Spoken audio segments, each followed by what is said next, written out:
So, so again, this is just, I think, a nice visual question. So does this kind of clarify that at all before I move on talking about the allosteric stuff? Yes. It will take some time just to settle into my brain, but that does, the visuals really help. Okay.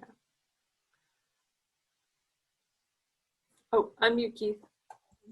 The thing about inverse agonists is if you're not looking for that activity in the other direction, you won't see anything. So for years, a lot of what turned out to be inverse agonists were labeled as antagonists because we just weren't looking in the right direction. But if you're looking for it, in some cases, you'll find these agents that go in that opposite direction. It's still a bit of a developing concept. And there's, in upcoming years, I think there's going to be a lot more understood about this than there is today. At one time, pharmacologists sort of thought that it was maybe sort of a minor deal, but I think it's turning out to be a bigger deal than that. And so in your lifetimes, it's likely to become an even better understood area than we have right now. Thank you, Katie. Yeah, no, I always enjoy how you put these things like in a historical context, Keith, because I think it's important to recognize that you know, what we're discussing in the classroom now is going to continue to evolve over time as we do, you know, more characterization with these drugs and the way that drugs kind of change. I think it's an awesome perspective. So I kind of, I guess, talked through this left side of the panel. The right side of the panel shows kind of the interactive sites or the sites of action for different types of drugs. So when we look at, these are specifically antagonists. And so looking at how different antagonists interact with the site. So here you can see a competitive antagonism. Again, your inhibitor and your agonist are both competing for the exact same site on that protein. You can see how the antagonism, again, is going to reduce the overall maximal effect. In the case of the pseudo-irreversible, and again, this is kind of a little wormhole when we go down irreversible and pseudo-irreversible antagonists, which again is kind of another discussion that we could have, but this idea that you have an inhibitor that binds, it doesn't come back off, you don't have it binding and unbinding, that binding rate is just super tight, and so you don't even have any competition with the agonist at that point in time. Irreversible agonists, remember when we talked about acetylcholinesterase and how some of the organophosphates are irreversible antagonists, and so they would look very similar in this in terms of their decrease in maximal effect. And what's interesting here is this idea of allosteric alterations in antagonism. You can have, in some cases, if you have an inhibitor at a secondary site that is binding, causing some type of conformational change. In the case of antagonism, it's going to decrease the activity of that particular protein.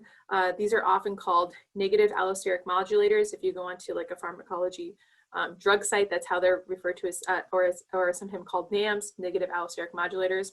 And then kind of conversely, you can also have potentiation of activity or an increase of activity, and those are also often called PAMs or positive allosteric modulators. Again, and it's just this interacting at a secondary site that can cause some either increase or decrease in potentiation, essentially, or depotentiation of a receptor, or, you know, whatever you're talking about type of response. So does anybody have any questions essentially on this slide here before I move on? Again, I just pulled, I think both of these images are from chapter 3 of Goodman and Gilman. So they are in the textbook. So again, if this is something that maybe you're not getting exactly the description that you'd like from this lecture from Keith and I, going back and looking over chapter 3 of Goodman and Gilman might not be the worst use of your time, just to kind of get that refresher, but we're happy to answer any and all of your questions about this particular topic. And I'm hoping, again, these visuals kind of help make that a little bit more clear to everyone. I'm gonna just pause for a second to see if anyone has any questions.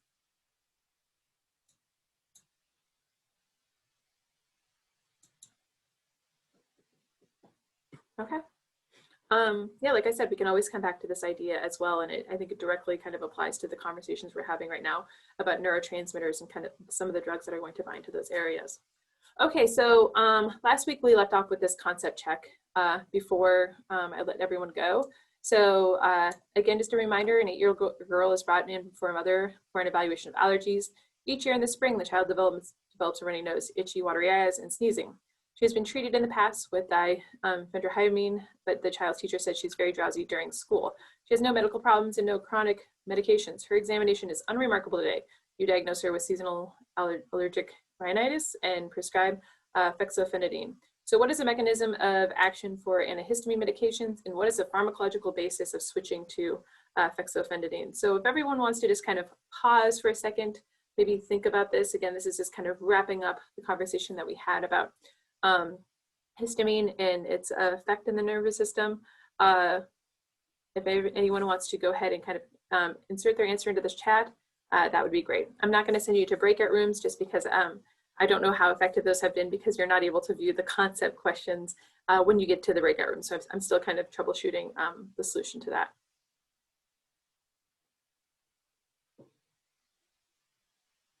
So yeah, once you've kind of come up with your own personal answer, feel free to send me a private chat.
Okay, so there are roughly 40 of you in the class right now. I think I've heard from 3. So I'm just going to wait to hear from maybe a few more folks before I'm revealing kind of the answers to these questions. And again, this is just kind of concept check question to get of our discussion. We were talking about histamines, the action that they have in the brain. And I think this is just a nice drug application question related to that. Okay.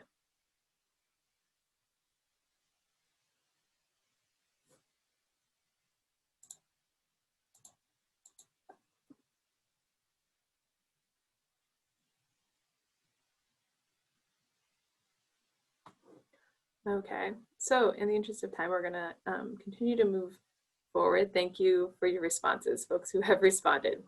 So in terms of the mechanism of action of the antihistamine medications, you can see here that it's a competitive antagonist of histamine receptors. And so what I've shown here is just the structure of histamine as well as the the structure of diphenhydramine, which is essentially more commonly known as Benadryl. And you can see in this very simple cartoon how this competitive antagonism works, where before the drug you have histamine receptors that are being bound with histamine, and post that treatment of that antihistamine you actually have that antihistamine blocking those receptors, allowing for less endogenous agonist action, so less action of that histamine binding to those receptors. The second part of this question was, what is the pharmacological basis of switching to fexofenadine? And you can see here I've included both the structure of that drug as well as kind of this continuum of first generation H1 histamines and second generation, and this triangle that you see here is just a degree of CNS penetration and resultant CNS side effects. So you can see that in this example here, this fexofenadine is falling far to the right here with far lower CNS effects. I think in the answers, somebody actually talked about the lipofacility of the fexofenadine and how it's unable to cross the blood-brain barrier. So its inability to penetrate the nervous system leads to less sedating events than earlier antihistamines. And so again, this would fall into the second generation of antihistamines. You'll notice that this particular slide isn't available to you. You'll also notice that if you downloaded this PowerPoint presentation from Moodle, it said student copy. This is going to be essentially my copy with these answers, because I don't want you to have them readily available, so you don't have to necessarily think about these concept checks, but post the description today. I'm going to go ahead and post the answers to these concept checks as well, just so you have them available to you in case you have any questions. So does anybody have any questions about this? When you say earlier antihistamine, do you just mean like a sooner generation of it, a different generation? Yeah, kind of an earlier. Well, when I say earlier, like just earlier in terms of their characterization. So those first generation antihistamines that were created did have that CNS penetration, and then I guess as time passed, the second generation kind of came about that had fewer CNS penetration issues. But I see Keith, so I'm thinking he has something to add here. Just a quick historical note again. For years, we didn't realize that there were multiple histamine receptors, and so when we talk about the histamine receptor, it's what currently is called the H1 receptor, and then other H's came on board. And as Katie said earlier, we'll be talking more about histamine later in the course. So a drug like diphenhydramine has been around for a long, long time, and now is sort of considered to be the classic H1 antagonist. The solution to the problem is a neat one, because it's a pharmacokinetic solution, isn't it? Because you're altering the distribution of the drug. And I don't know if Benadryl and fexofenadine have exactly the same intrinsic activity in a pharmacological sense or not, but you can see that you get differences in output with respect to the pharmacokinetics in this particular case. So it's a really neat example. Thank you. Yeah, Keith, thank you so much for your input. It's always just kind of a nice addition to these statements. Okay, so hopefully no one has any questions. So again, kind of continuing on with our list of kind of where we were at and where we're going, we've talked a lot about, all the different players in synaptic transmission, but we kind of haven't talked about the process itself.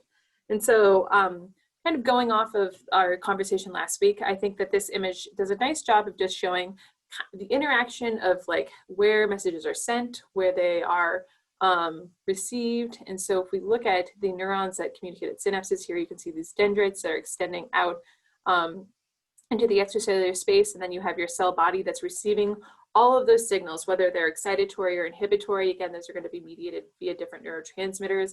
And so at the point of the cell body and the axon hillock, which is located at the base of the cell body before the extension of the axon, essentially the summation of all of those responses is going to allow the cell to decide whether it's going to send or not send an action potential. And so once it reaches that threshold, which we'll talk about that here in a second with an actual kind of graph showing that.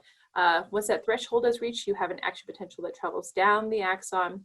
You have voltage-gated ion channels, both sodium and potassium, that are expressed on that axon that mediate that action potential. And once you hit that presynaptic terminal, you have voltage-gated calcium channels that open, and those voltage-gated calcium channels are going to allow calcium to rush into the cell, and that's going to mediate neurotransmitter release via the synaptic vesicles. Other things worth considering when we're looking at the synapse is the presence of neurotransmitter transporters, and those are going to be essentially the tiny little neurotransmitter vacuums, essentially, that are helping silence or end or terminate the release of neurotransmitter in that signal, so that signal doesn't continue to propagate within that synapse.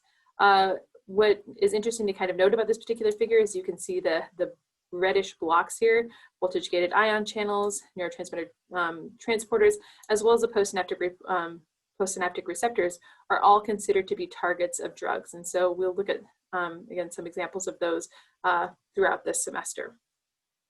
So this is a kind of another version of what we just looked at, but in a cartoon that's represented in Goodman and Gilman.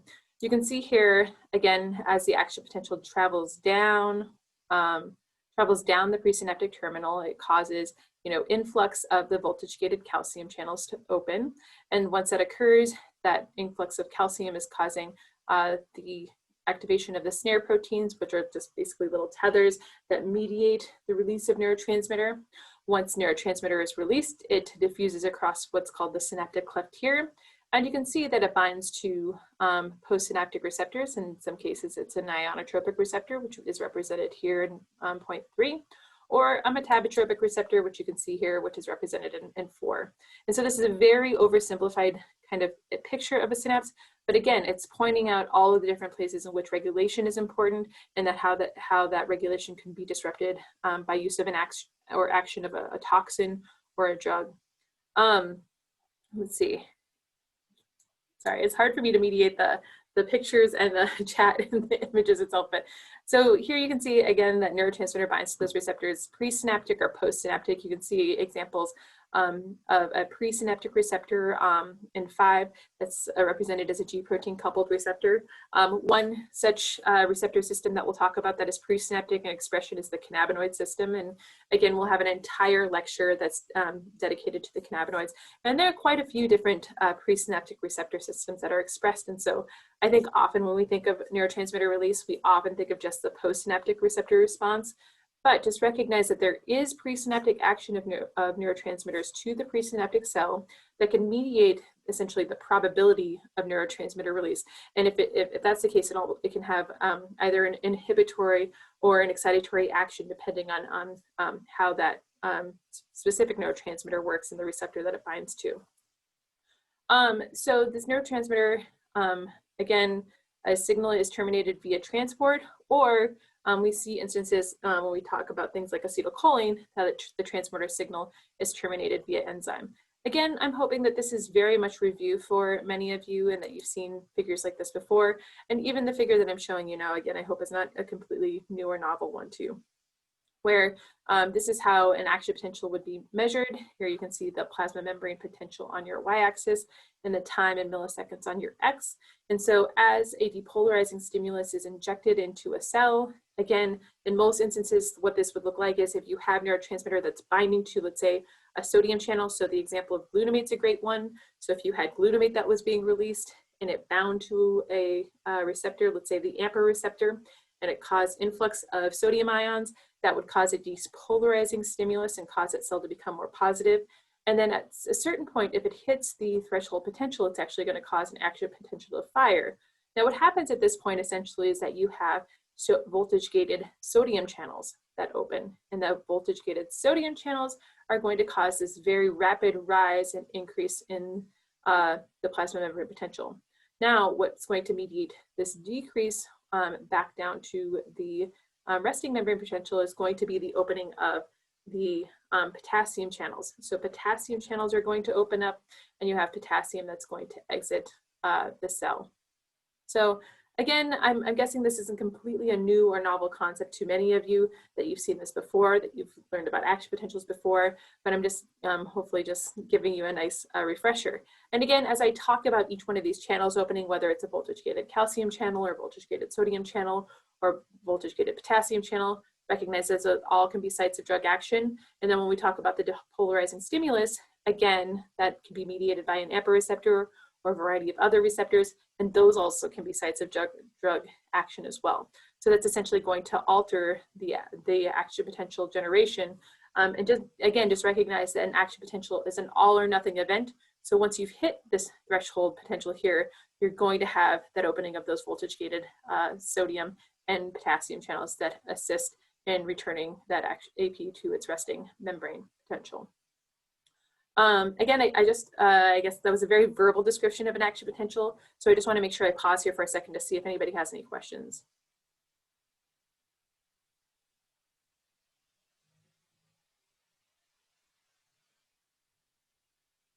Okay. Again, this is a very simple introduction to neurotransmitters.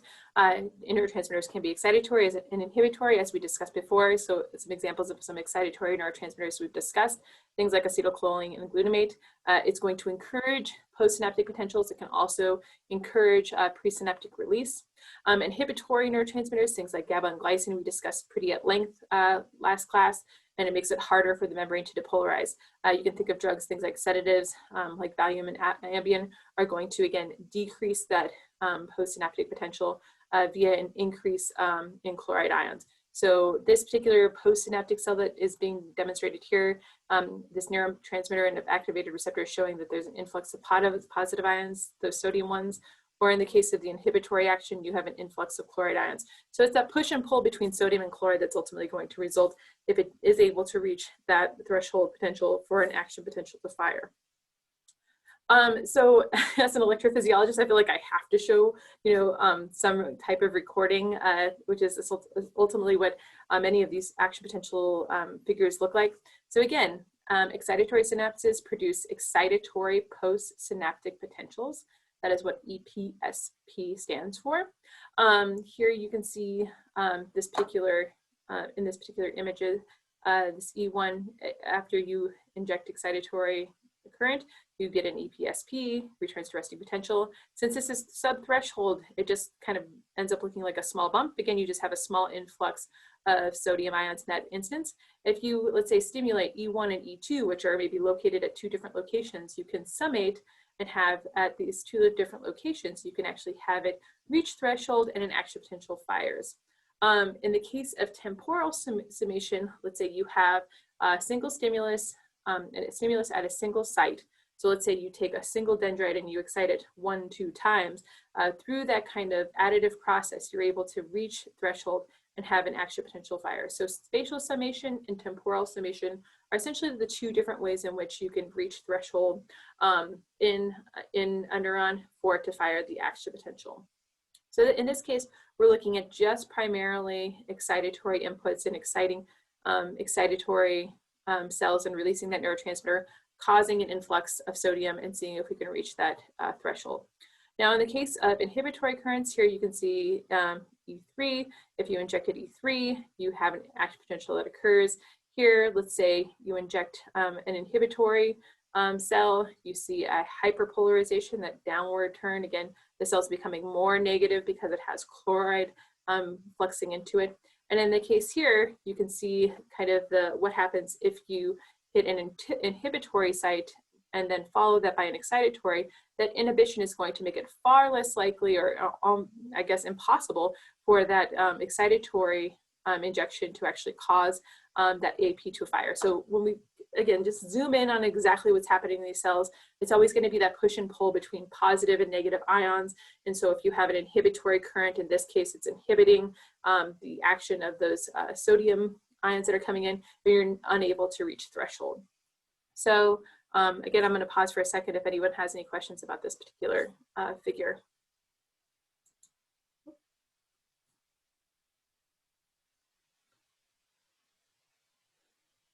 Okay, so this is ultimately the last slide that I have for introduction to CNS.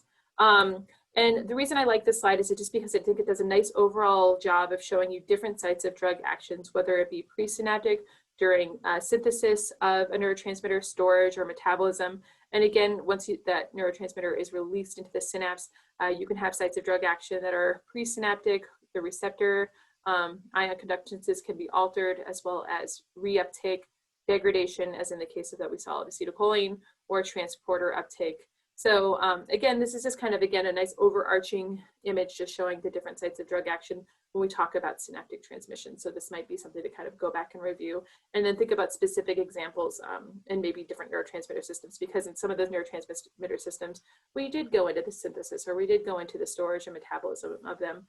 Things like glutamate and acetylcholine would be great examples of that. Okay.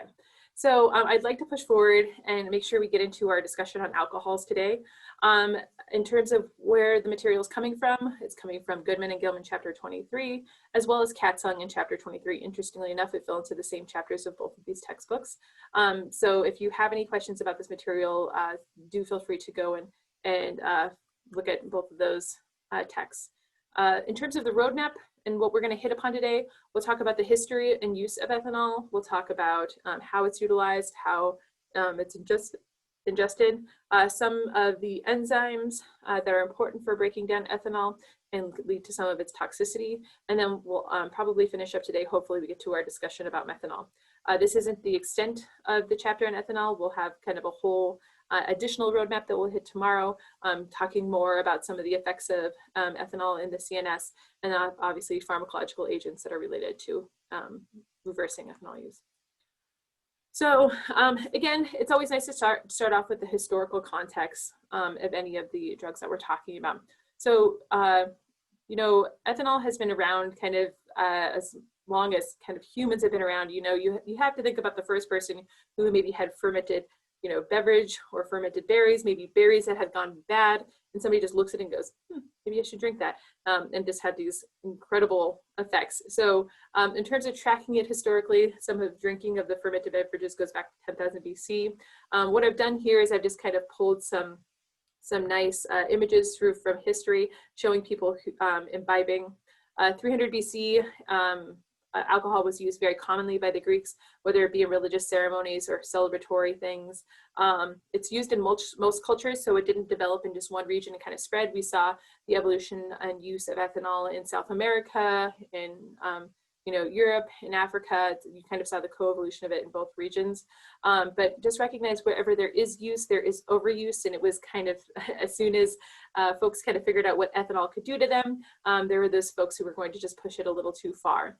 And so into 1800s, during the industrial age, although ethanol was widely used within the culture, there was this need for a reliable workforce. And so to discourage drunkenness, prohibition did exist in the United States from 1920 to 1933. So there's got to be some interesting years in there. Going back and looking at the year 1920, 100 years ago, I think there were a lot of interesting parallels with what was going on in 1920 to what's going on in 2020 these days. Obviously, you know, the Spanish flu was in 1918, and you know, I think some of this still, the downstream effects of that are interesting parallels to what's happening with the coronavirus.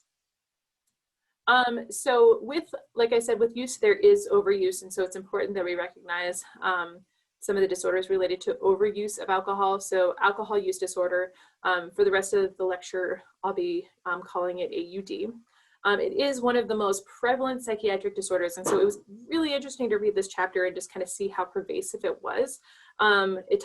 This chapter talked about how, you know, early in the 20s, you've got a large kind of binging event that goes on. So you've got your highest consumption per drinking event is very high in your late teens and early 20s. But then older adults tend to actually consume more frequently, but much smaller amounts. And then if you take all of the alcohol that's consumed by Americans over the course of a year, you would actually have 2.3 liters of just, you know, absolute alcohol. So if you think about what that would look like, I'm sorry, I said liters, gallons. So if you think about a gallon of milk, you know, at least almost 2.5 of those gallons of milk of just like absolute alcohol that's being ingested average in America. And so it's interesting to think about how AUD kind of manifests itself over time. It's and kind of how it affects individuals over time, and how there's almost a third of men in America and a quarter of women are going to meet the criteria for AUD at some point in their life. So whether that be in their late teens and early 20s, or maybe a little later on in their life in their 30s and 40s, but that's still a very large proportion. And then interestingly, looking at some of the stats for the CDC, 10% of the deaths in the 20 to 64 are in some way alcohol related, which is kind of an interesting stat to share. Oh, whoops. Something that I kind of wanted to point out is that being from Montana, and us being in Montana, driving and drunk driving is a huge issue here. So I pulled this image off of the CDC website, just showing that based on the car crash fatalities over an 11-year period, we're up in the over, I think, 100 per 100K residents that are passing away in these fatality-related car crashes. And so alcohol use, alcohol misuse, and drunk driving is actually a huge issue for us locally here. That's, I think, something to consider. And Keith, I see your face. I imagine you have something to add. Just quick, I mean, yeah, the Montana statistics are rather staggering. And this is not an anomaly. This is year after year. I was born and spent my early years in Montana before being gone for a while. And when I think back to those times, some things have changed, but a lot hasn't changed. And one thing that hasn't changed is that Montana, unfortunately, often tops out the nation. Sometimes it's number one in this category. So, and then another point about the availability of alcohol, whether it's here or elsewhere in the world, just about any carbon source will allow you to eventually make alcohol from it. So, whether you're in Montana or whether you're in the Soviet or Russia, or whether you're in China or whatever, there's plant material around that's going to be able to make alcohol. So it's ubiquitous. Thanks, Katie. Yeah, of course. Yeah. In Japan, it's actually business etiquette to drink. They have things called nomi hodai, where you have to go out and, like, if you're not drunk, you're not a good business person. So it's like a part of their social and economic status to get super drunk, but they don't have as big of a problem because not as many people drive and they have a public transportation. Yeah. I think that is part of the issue that we run into when we're looking at drunk driving stats. Particularly, you think of the state of Montana, and just nothing is located close together. There are so few walkable cities and towns in our state. I mean, not to make an excuse for this, but just you go to cities and it's easier, I think, for people to navigate a safe ride home. But because I think of the vast distances we see here, I think it's a far bigger issue because of that. But that's really interesting cultural difference, though. Thank you for that story. Does anybody else have anything they'd like to add or any questions before we continue?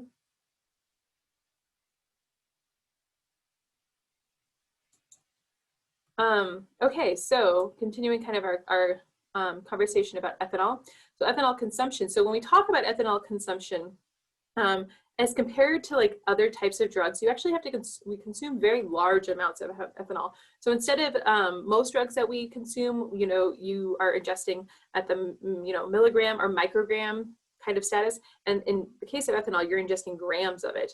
And so I like the image here just because it kind of gives you a nice visualization of what a standard drink is in comparison when we start to talk about how many drinks result in certain, it says blood alcohol content, but for all intents and purposes here, we're going to refer to it as BEC or blood ethanol content.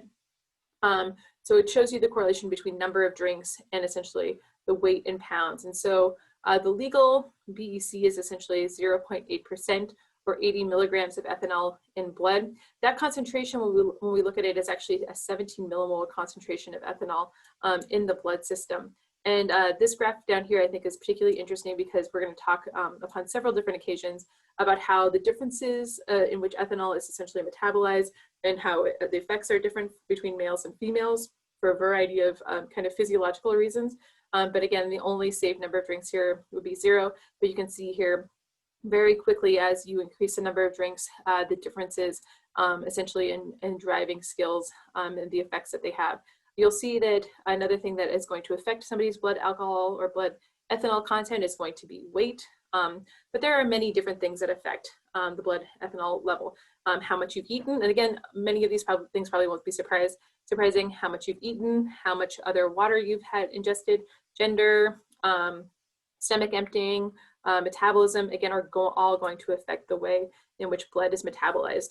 The way ethanol is metabolized in your body. I'm going to keep an eye on time here. We've got just a few more minutes. So in terms of ethanol absorption and gastric metabolism. So most often ethanol, when we think of it as a drug, is orally administered and rapidly taken up into the bloodstream via stomach and small intestine. So like I said in the last slide, presence of food or other liquid such as water is going to slow that absorption.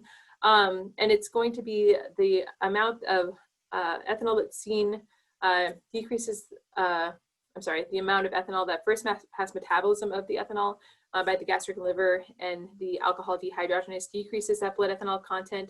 Otherwise, that would be seen via IV, so you would have a much higher blood ethanol content if you injected via IV. But metabolism is affected by things like gender, and it's also worth noting that things like aspirin are going to inhibit alcohol dehydrogenase in men, so it's going to ultimately affect the amount of ethanol presence in the bloodstream, specifically for that gender. So here we can see essentially the overall liver metabolism of ethanol. So this is going to be something that we discuss here for a few slides, talking about the different enzymes that are important for breaking down ethanol. And you'll see that it's just not a single enzyme, but I've kind of ranked them according to the amount, or their role in the process. So here you can see ADH, or alcohol dehydrogenase. You can see here breaks down both ethanol and methanol, which we'll discuss in a few, well, probably tomorrow. And then you can also see aldehyde dehydrogenase, which is a little lower down on this pathway, breaking down ethanol to acetaldehyde. Aldehyde dehydrogenase is going to break that down to acetic acid, and then you see it essentially broken down eventually into acetyl-CoA. And so we'll talk about how if you essentially ingest too much ethanol, how there are different places in this pathway that kind of get stocked up, and you've got a buildup of precursors. So catalase is another enzyme that's responsible. You see that over here to the far right, as well as this CYP2E1, or cytochrome P452E1. And you can see here kind of the way in which that CYP2E breaks down ethanol using NADPH plus O2 and giving off NADP plus. And again, anytime you see an overuse of ethanol, you should think about what parts of these pathways are going to be ultimately affected. Okay, I am at 1:49 right now, and I feel like I don't necessarily want to just jump into liver metabolism and have to stop here in about 30 seconds. So I'm just going to stop there and ask if anybody has any questions, feedback, concerns, or anything for the lecture today at all.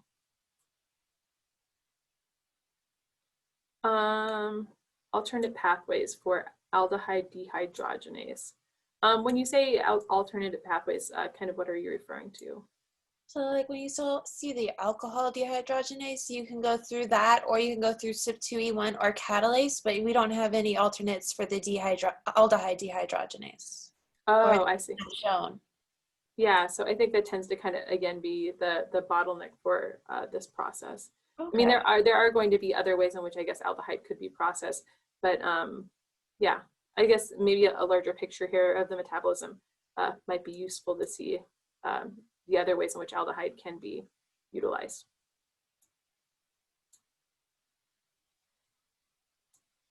Any other questions or concerns at this time? Keith, we've officially run out of time. Do you have any announcements before we let folks go? Just the importance of that idea that you were talking about, where how, you know, what the concentrations of alcohol are. They're huge, and in that comparison with, you know, a lot of other drug substances in which we're looking at 1,000 or 10,000-fold lower molar concentrations than that, you know, says a lot about alcohol. No wonder the metabolizing pathways are overwhelmed. Mm-hmm. Yeah, and we'll talk about how how some of the co-factors of that essentially get stopped up and how you have just a ton of buildup in the liver. Okay, so we officially have run out of time. I don't want to hold anybody up. Thank you so much for your input, Keith. Thank everyone for their time today. If you have any questions or concerns about this material, do feel free to reach out to Keith or myself.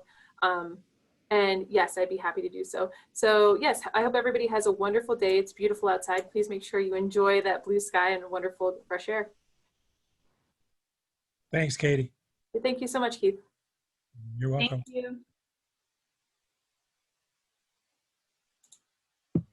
But yeah, Katie, that was really interesting in Japan, like the cultural differences between the treatment of alcohol. And it actually is like seen a bit in America. It's just not as like straight up, because like how many people go out to drinks after work for social periods and stuff. So, but it's not quite as upfront about it. So I thought that was really interesting. Yeah, well, we're going to talk a little bit more about different SNPs that are in these alcohol processing enzymes. So it's really interesting that an Asian population would have that type of culture, you know, given that there is like a higher percentage of the SNPs present in that population.